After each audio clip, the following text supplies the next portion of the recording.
She told me she needed space and blocked me. Later, she called me from a restaurant. It's our anniversary. Where are you? I replied, I'm already celebrating my single life. It was a Tuesday morning, the kind of bright and ordinary Colorado morning where the sunlight comes through the kitchen window with absolute perfection, catching the edge of the granite countertop. My usual routine was set like clockwork. The coffee was ready. I was folding the newspaper and reaching for my toast when Brooke leaned against the refrigerator with that unreadable expression she had mastered so well. I'm leaving, she blurted out as if she were talking about picking up groceries from the store. Just for a week. I need time. At first, I did not catch the tone. I looked up with a half smile. Time? What? She did not blink. She just took a sip of her orange juice as if it were a cocktail at a beach resort. To think. To feel normal again. I slowly pushed back my chair. Normal how, Brooke? You live in a house you decorated.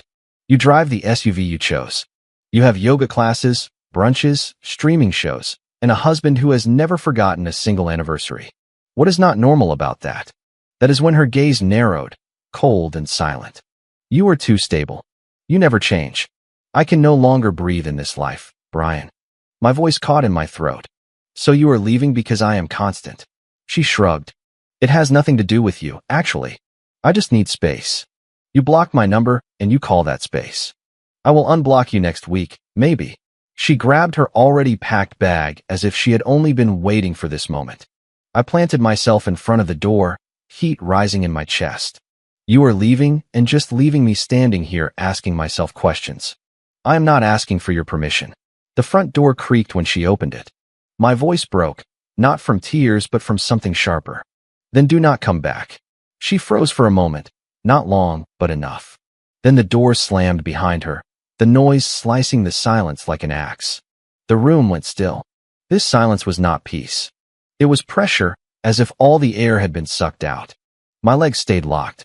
My hands clenched at my sides. I did not follow her into the driveway. I stayed there.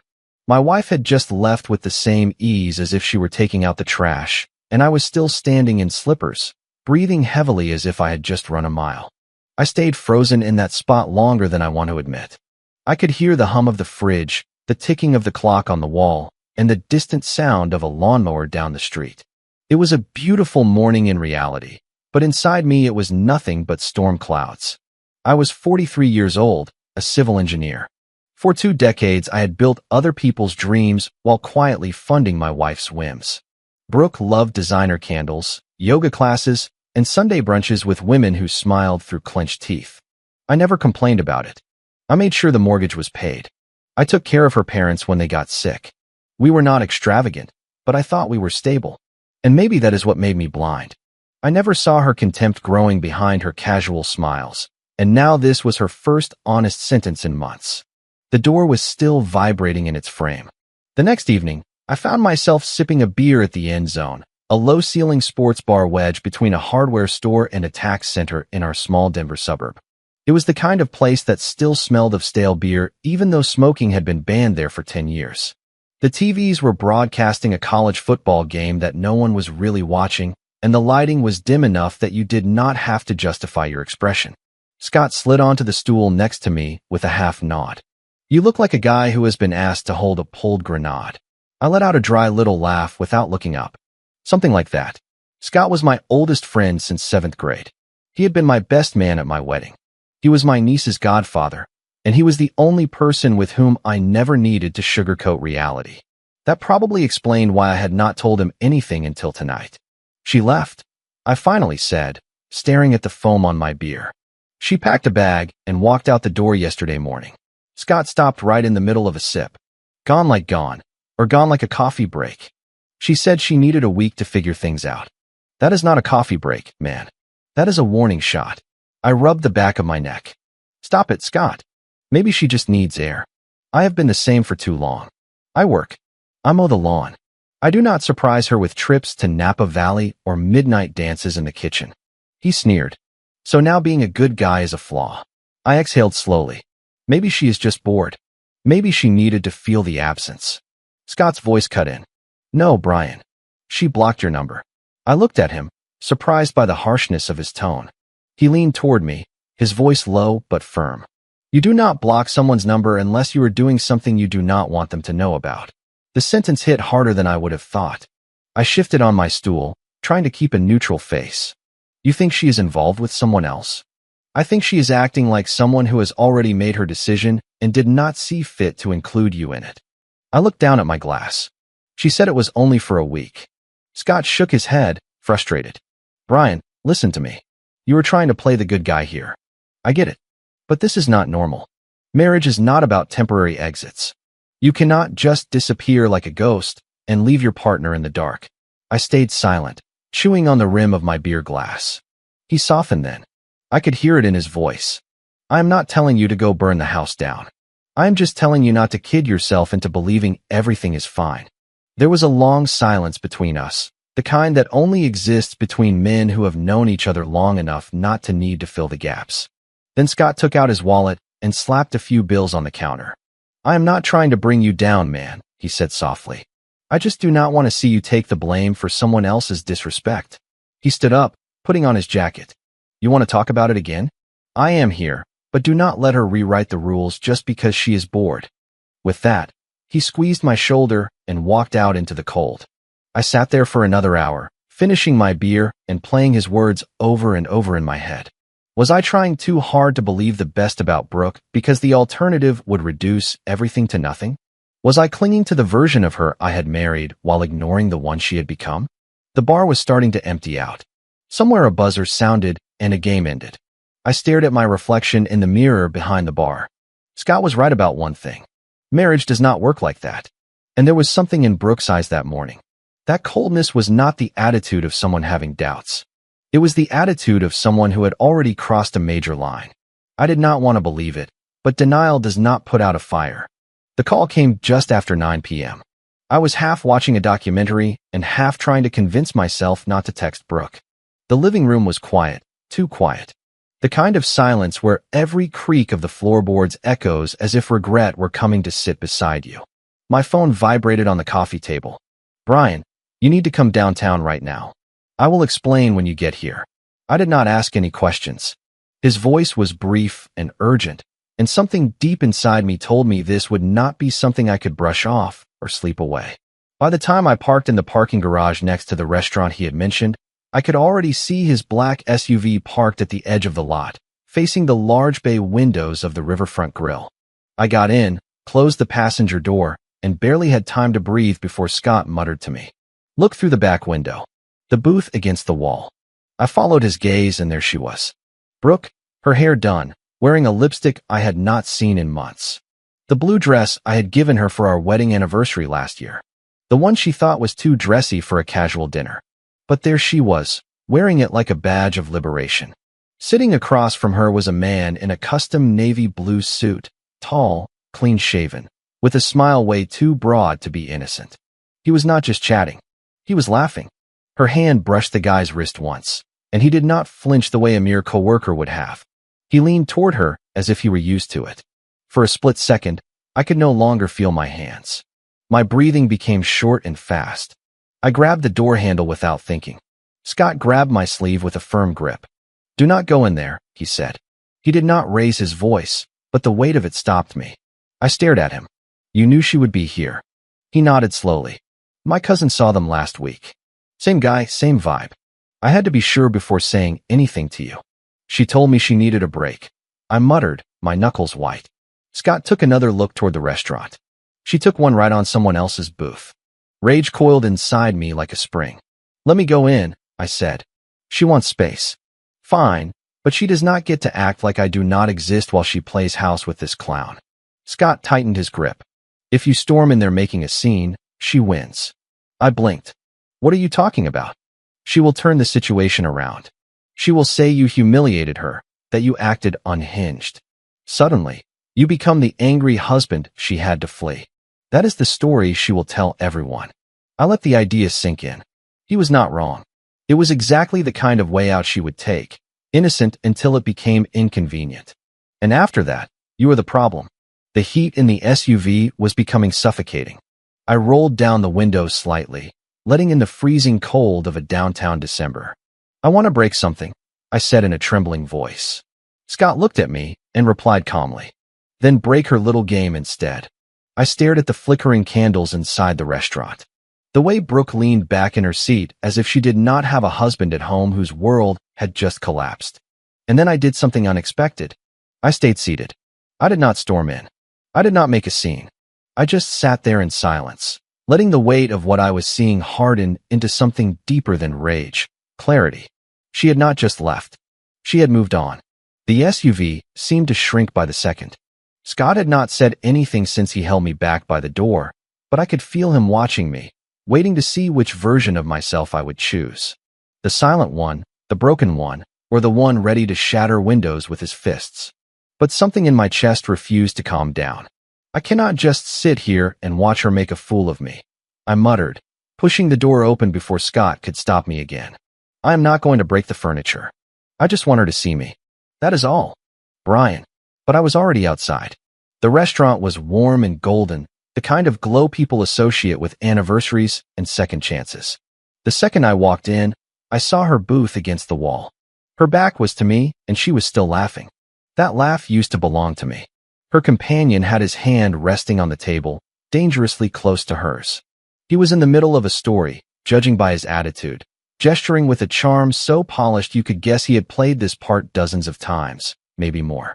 I walked straight toward them, each step cutting through the hum of conversations like a ripple on still water. Brooke looked up at the waiter, and then she saw me. Her smile faltered mid-sentence. I stopped at the edge of the table without saying a word. I did not need to. Her face told me everything. Brian, her voice dropped to a whisper. It is not what you think. I let my gaze go back and forth between the two of them. The man, well into his 40s, with an overpriced watch and not a hair out of place, froze like a deer about to hit a windshield. He did not speak. He did not nod.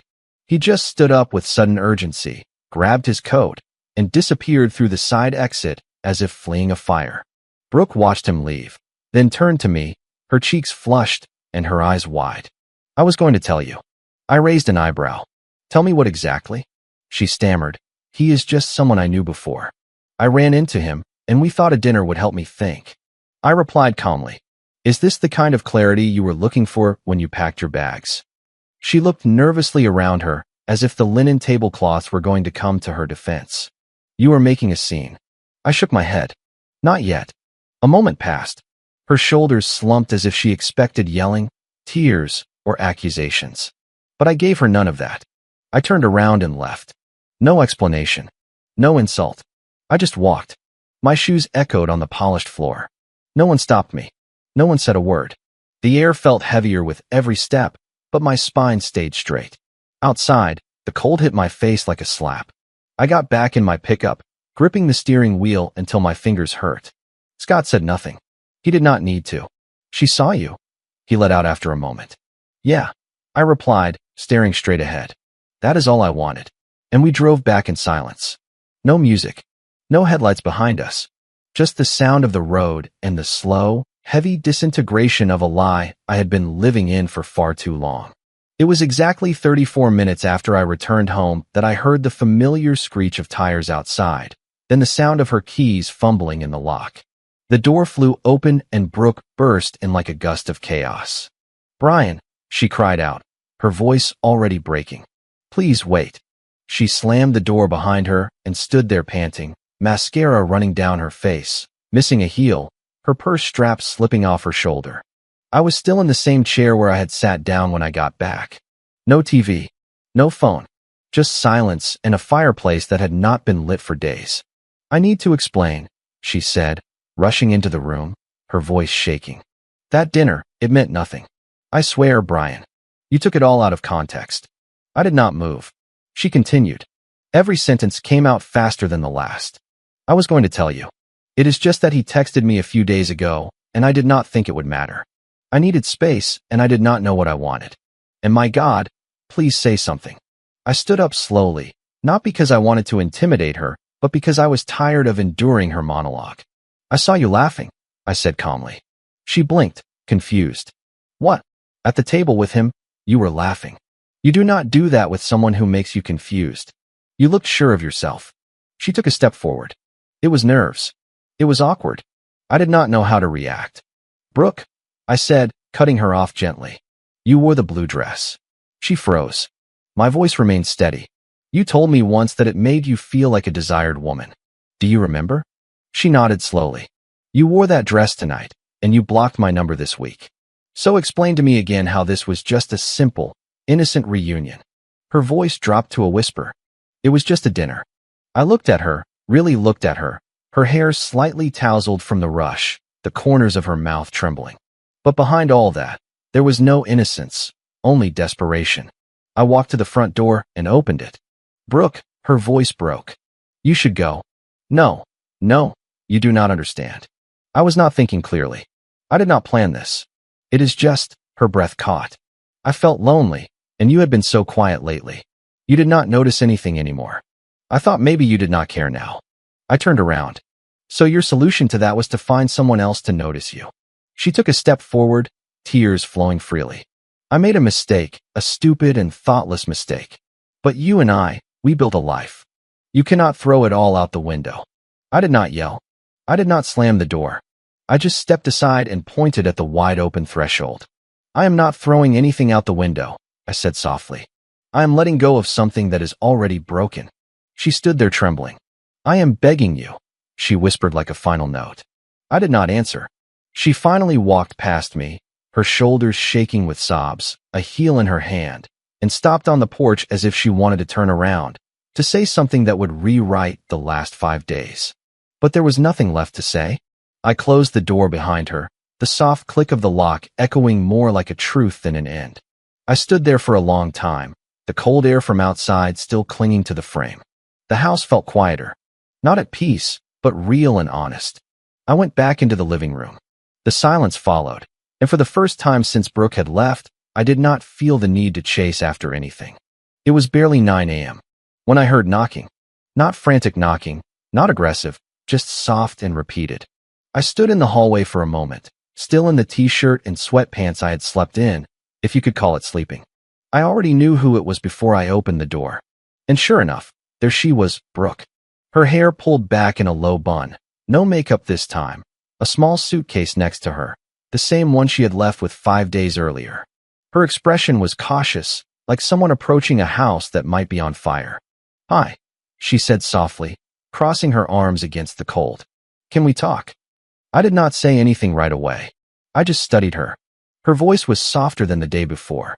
No tears, no rage, just the kind of quiet, worn-out apology you only hear when someone realizes they have no way left to sugarcoat the story. I did not sleep, she added, her eyes darting to the house behind me. I just have not stopped thinking about us, about this place, about everything we built. I stayed silent, not moving from the doorstep. I know I ruined everything, she continued. But I want to come home, Brian. I want to fix this. I brought my things back. I thought maybe we could. No. That single word came out more firmly than I expected. Her lips parted. Stunned. You do not live here anymore. But it is me. I am your wife. You were. She stepped closer. You are not even going to let me try. I looked her right in the eyes. You made your choice, Brooke. You walked out that door. You shut me out. You left no room for questions, and you certainly left no room for respect. But I came back. No, I replied. You came back because you lost control of the situation, not because you were ready to own up to what you did. Her mouth opened then closed. She was not used to seeing me like this. Not calm. Not cold. Just resolute. You said it was just for a week, I added. But we both know it was never about time. It was about permission. You wanted to test the waters while keeping your spot nice and warm. I am not that man anymore. Tears blurred her eyes again, but she blinked to fight them back. So this is it. Years together, and I am just a stranger now. I did not flinch. No, you are someone who taught me what I will never tolerate again. She stood completely still, her fingers tightening around the handle of her suitcase. There was a long, heavy silence, and then I saw it happen. Something shifted in her gaze. The realization that the man standing in front of her was not the one she thought she could put back in his place whenever she pleased. I saw it in the way she held her breath, in the way her shoulders dropped, as if all the fight had finally left her. You look different, she whispered. Harder. No, I said, just clearer. She nodded slowly, stepped back, and picked up her bag. I did not watch her walk down the steps. I did not wait to see if she turned around. I closed the door.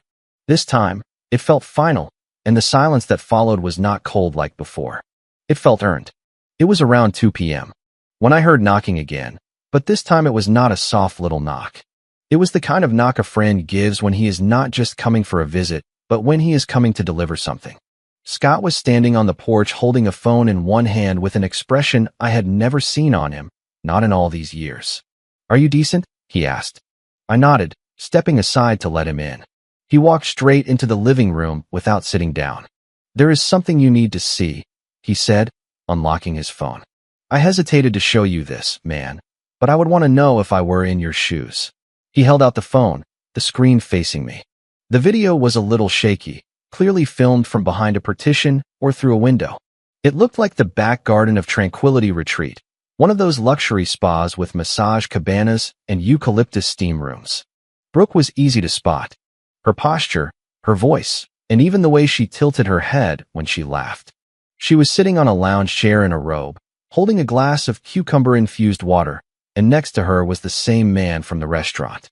Except this time, there was no possible confusion, no way to mistake their body language. They were close and intimate. His hand slid over hers, and they shared a moment that left no doubt about the inappropriate relationship. I watched the entire 10-second clip without blinking. No sound, just silence compressing my eardrums as the scene played out. When it was over, I handed him back his phone. My hands were steady, but my jaw was clenched so tight it hurt. Scott's voice grew cautious. "My cousin works at the front desk there. She recognized Brooke when I showed her a picture last week. She sent me this today. She said she did not want to get involved, but she did not want to leave you in the dark either." I nodded slowly. Scott was watching me. He was waiting. "Are you okay?" he asked. I stood up. I grabbed my wallet and my keys off the counter and walked toward the door. "Brian."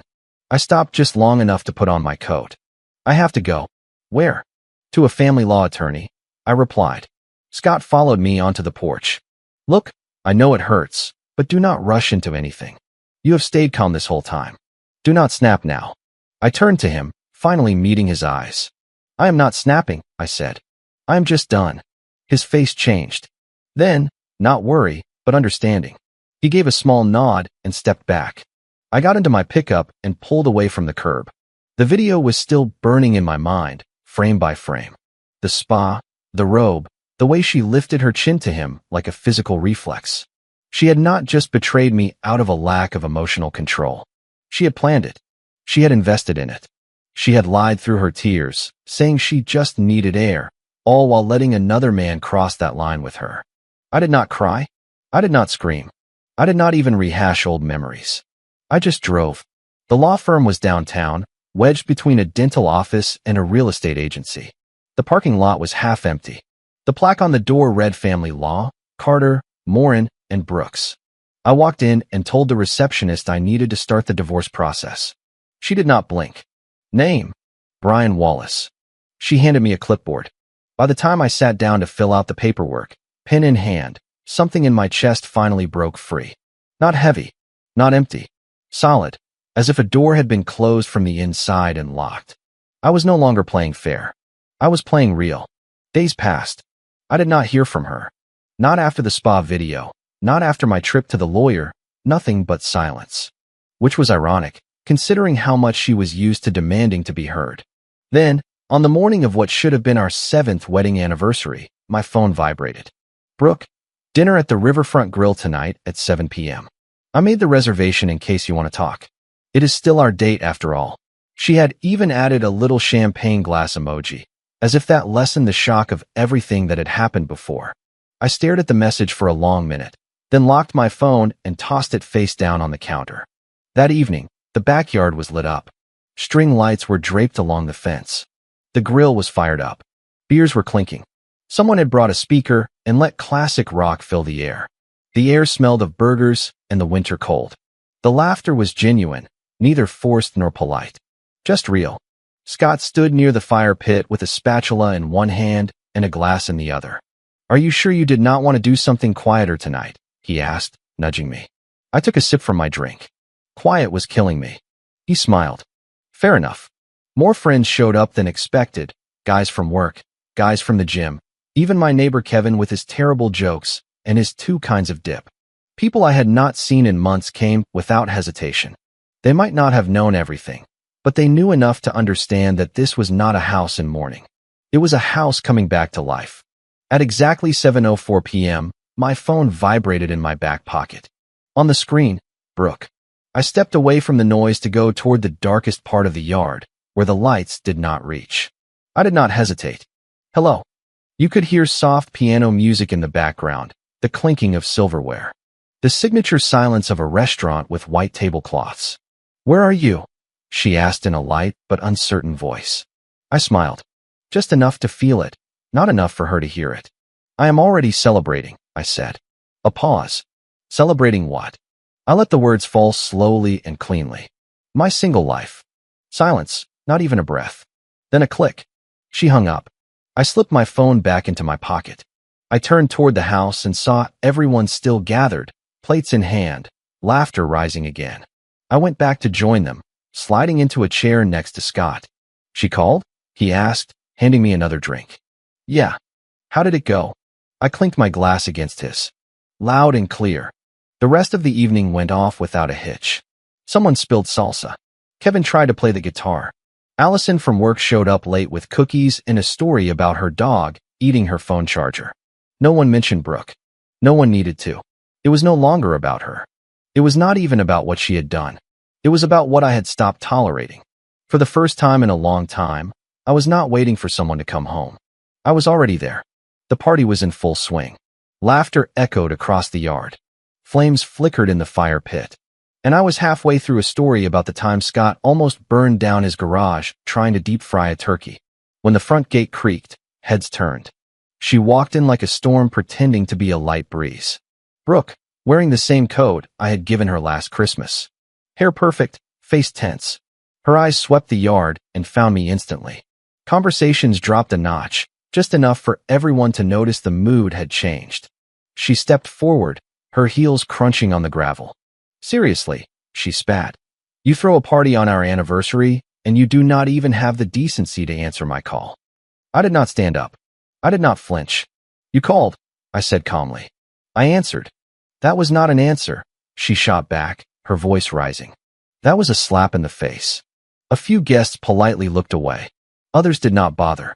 Scott stood next to me, his jaw clenched. He leaned in. Do you want me to ask her to leave? I shook my head. No. She wants to be the center of attention. Let her be. Brooke took a few more steps forward. Her words were flying faster now. Is this what you do? You humiliate me in front of your friends as some kind of revenge stunt. You throw a party to act like none of this ever happened. Like I never mattered. I stood up slowly, letting the dead silence of the yard settle between us. You want the truth? I said. Fine. I turned toward the patio door and walked inside under everyone's watch. A moment later, I came back out with the TV remote in one hand and Scott's phone in the other. Everyone, I need your attention for a second, I said. Conversation stopped. Plates were lowered. Some guests were confused. Others were not surprised. I pointed the phone at the screen. A few clicks later, the spa video started playing. 10 seconds. No sound. Just Brooke laughing, touching the guy's hand, sharing that intimate moment. The screen went black. The yard stayed silent. Brooke's face drained of color. Where did you get that? She whispered, petrified. My friend's cousin, I answered. She works there. Remember her? No. The one you called a busybody with a bad manicure. Guess she noticed more things than you thought. Brooke took a shaky step back, her hands over her mouth. Brian, It was not serious. It meant nothing, I swear. No, I cut in. You do not get to talk anymore now. She broke down right there in the grass. Her mascara was starting to run. Her voice broke in front of everyone. Please, do not do this. I made a mistake. I was lost. I did not know how to talk to you anymore. I thought you did not care. I did not want it to go this far. I did not get down on my knees. I did not comfort her. I just spoke clearly. The lawyers are already working on the divorce. She gasped as if I had hit her. Brian? No, please. We can fix this. You do not have to ruin me in front of everyone. You took care of that all by yourself, I replied softly. She sobbed. But I turned back toward the fire pit where Scott handed me my glass as if nothing had just exploded. "Sorry for the interruption, folks," I said with a half smile. "There are still some Esmores left for anyone who wants them." People moved a bit awkwardly at first. Then one or two put a hand on my shoulder. Someone turned the music back on. A few guests backed away from Brooke as if they did not know what to do with themselves. Scott leaned toward me. "Are you sure that was not a bit much?" I exhaled. It was just right. Behind us, Brooke stayed curled up in the grass. A woman finally realizing that the mask she wore had cracked in public, and this time it was impossible to put it back on. When the last guest left, the fire pit had turned into glowing embers, and the night air settled into a dead calm. The plates were stacked. The music had stopped. The conversation still floated like a sweet aftertaste. I was in the kitchen rinsing off the last of the skewers when I heard footsteps behind me. "Hey," a voice said softly. "You forgot some cups on the patio." I turned around and saw Allison holding a small stack of red cups and a half-empty bottle of wine. She was now wearing a baggy sweatshirt and sneakers. Hair pulled back, face relaxed, a far cry from the version of herself I usually saw at the office. We had known each other for years, never anything more than co-workers turned friends over our mutual sarcasm and shared preference for quiet mornings. "You did not have to stay this late," I said, wiping my hands. She shrugged. "You invited me. The least I could do was help you clean up after your public trial." I managed to smile. "You caught that, huh?" I think the whole neighborhood caught that. I leaned against the counter, staring at the wine she was holding. She lifted it slightly. "Promise, no judgment if I pour myself a little. Only if you pour me one too." A few moments later, we were sitting at the kitchen island, 2 glasses between us and the soft ticking of the wall clock filling the silence. "I wanted to tell you," she started, gently swirling her glass. "I have been there." I looked at her. "What do you mean?" "This whole betrayal thing. 2 years ago, my ex, Justin. You never met him." "What happened?" She took a sip before answering. "He had a whole double life I knew nothing about. Not another woman. A whole apartment. I found the lease in his glove compartment. He said it was his space to think. In reality, it was where he went to be someone else." I cringed. "That is brutal." "That is what I thought too," she said softly, until I realized I was not just mourning the relationship. I was mourning the person I thought I was with him. I nodded slowly, letting her words sink in. She looked up at me, her voice a little softer now. "You look lighter tonight, after all that." I thought about it. I think it is because I finally stopped waiting for an apology that was never coming. Once I let go of that, everything else fell into place. She smiled faintly, her eyes warm. "I do not know if I believe you can wipe the slate clean," she added, "but I believe in authentic slates." We sat in comfortable silence for a moment. No need to fill it with noise. Just 2 people who had been hurt in the same way, finding a little peace on the other side of the rubble. Finally, she stood up, empty glass in hand. "I should get going, but next time you throw a party, maybe just provide cupcakes and a little less emotional warfare." I smiled. "Deal." She stopped at the door. "You handled yourself well tonight, Brian." "Really?" And then she left. I locked the door behind her, turned off the lights, and stayed in the kitchen a moment longer. It felt warmer to me. Not because of the wine, or even because of Allison, but because for once there was nothing left to hide. Just honesty and the slow, quiet return of peace. The next morning, I arrived at the Ridgeview Cafe a few minutes early. Our usual spot, small, tucked behind a bookstore, that eternal smell of cinnamon and second chances. Scott walked in right on time, his baseball cap pulled low, his sweatshirt zipped up. No triumphant entrance, just a friend who had shown up from beginning to end. He slid into the booth across from me and gave a nod. "You look like a guy who just dropped 10 pounds, he said, grabbing the menu he never read. "Maybe so," I replied. The waitress, Lisa, the same as always, brought us 2 coffees without needing to ask. I took a sip, then looked across the table. "Listen," I said. "About the other night at the bar, I did not want to hear it, and I reacted like you were the problem when you were actually the only honest person." Scott waved it off. "Water under the bridge." "No, seriously. I should have told you earlier. Thank you for not giving up on me, even when I was doing everything I could to make it easy for you." He leaned back, holding his mug with both hands. "That is what friends do, man. We are there when it counts, not just when everything is going well." I looked out the window for a moment. The snow was just starting to fall, light and clean, without turning to slush yet, just the beginning of something new. You were right, I said in a lower voice. She was not lost. She was already gone. I just did not want to admit it. Scott nodded. Sometimes the truth is not a mirror. It is a sledgehammer. But once it hits, at least you are finally building on solid foundations. We sat quietly for a moment, sipping our coffee, the air between us peaceful. I let out a little laugh. Do you think it is crazy that I feel better now, after all this? Scott smirked. Not crazy, just free. We clinked our mugs together. A small sound, but it meant something. Two men changed by the storm, still standing and finally ready for what comes next. That was the end of my story. I still think about Scott, about the way he stepped in when I refused to see what was right under my nose. He owed me nothing, but he showed up anyway. Comment. I really appreciate you taking the time to watch this story with me today. It reminded me how deeply self-respect matters in any relationship we build. When someone crosses a line, choosing to protect your own peace is never selfish. I've learned that setting clear boundaries early can save us from years of unnecessary pain. Taking full responsibility for our own healing is one of the strongest choices we can make. Being gentle and kind to yourself after a difficult chapter truly changes everything. You deserve connections that bring calm instead of constant uncertainty. It's okay to step away from what no longer supports your well-being. Every time we choose peace over chaos, we grow stronger on the inside. I hope this encourages you to reflect on your own boundaries and keep choosing yourself with love.